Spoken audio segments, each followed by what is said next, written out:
क्या नाम है सर, क्या घटना हुई है यहाँ पर? सब जब मेरी बहन थी, हम कल सुबह डिलीवरी के लिए यहाँ पे लेके आए इन्हें जांच वगैरह करी और ऑपरेशन करा उसका। सब ऑपरेशन करने के बाद बच्चा पैदा हुआ, इनने बच्चा हमें दिखा दिया, लेकिन पेशेंट हमारा इनने 1-2 घंटा नहीं निकाला अंदर से। जब हमने पूछा तो बोले कि ड्रेसिंग चल रही है, निकालेंगे।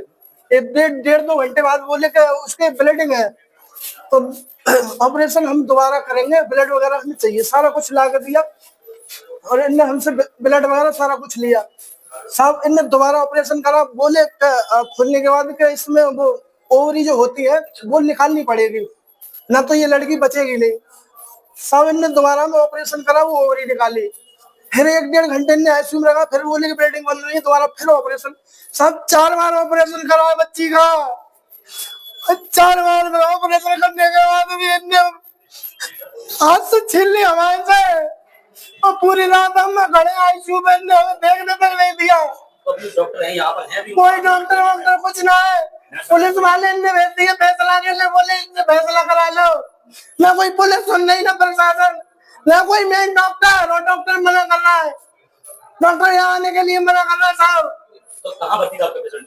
डायरेक्ट हम यही लाए थे कल सुबह, और इनने सारी जांच करी, सारा कुछ सही बताने के बाद ऑपरेशन खराब करा। इनने 4 बार ऑपरेशन करा हमारा, और बच्ची छिल रही हमारी। इनने डॉक्टर साहब अब कोई हमारी ये सुन नहीं रहा, पुलिस भेजी है, नहीं लोगों की पुलिस है। सब जीवन ज्योति हॉस्पिटल सुधविल चौराहे के पास ना, वही लड़की छिल रही हमसे। सब लापरवाही, नॉर्मल ऑपरेशन करने के बाद भी इनने 4 बार क्यों पढ़ा साहब? ना तो कोई बताने को तैयार है, ना पुलिस वाले कोई जवाब दिलाने को तैयार है। बोल रहे हैं कि यहाँ से ले जाओ थाने पे, जाके वहां पर धरना प्रदर्शन करो, अस्पताल खाली करो। अस्पताल खाली करवा रहे बाबूजी जी। पुलिस वालों ने कहा है कि यहाँ पे और पेशेंट है, उनको दिक्कत होगी, थाने पे जाओ। और ये उस राज से चौधरी ने कहलवाएंगे इनसे, हमसे यहाँ से ले जाने के लिए बोल रहे हैं बाबूजी जी। क्या नाम है साहब, क्या घटना हुई है? घटना हुई है, मैंने अपनी सिस्टर को यहाँ एडमिट कराया, मेरी कजन सिस्टर है, उनको एडमिट कराया प्रेगनेंसी में, जिनकी डिलीवरी होनी थी। कब एडमिट कराया? मैंने कल सुबह 11 बजे कराया है। उसके बाद मैंने इनको 11 बजे एडमिट कराया है। इन्होंने उसके बोला, पहले तो नॉर्मल करने की कोशिश की इन्होंने, उसके बाद उसकी सर्जरी की। सर्जरी के बाद उसकी ब्लीडिंग नहीं बंद हुई उनसे। इन्होंने उसके बाद दोबारा हमको ऑपरेशन खोला, हमको बोला इसकी जो है बच्चेदानी है वो निकालनी है बाहर, यूट्रस।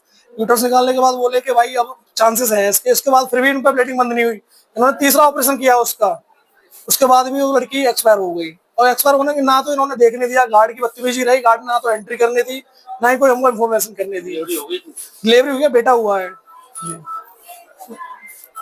उसके बाद भी इन्होंने ना तो हमको कोई वो बताया, डॉक्टर को भी कॉल करके बुलाया है, तो डॉक्टर ने जवाब दिया है इतनी लापरवाही से कि जो किया जाए कर लो, हम नहीं आ रहे। उन्होंने आने को मना कर दिया, पूरा स्टाफ गायब है यहाँ से।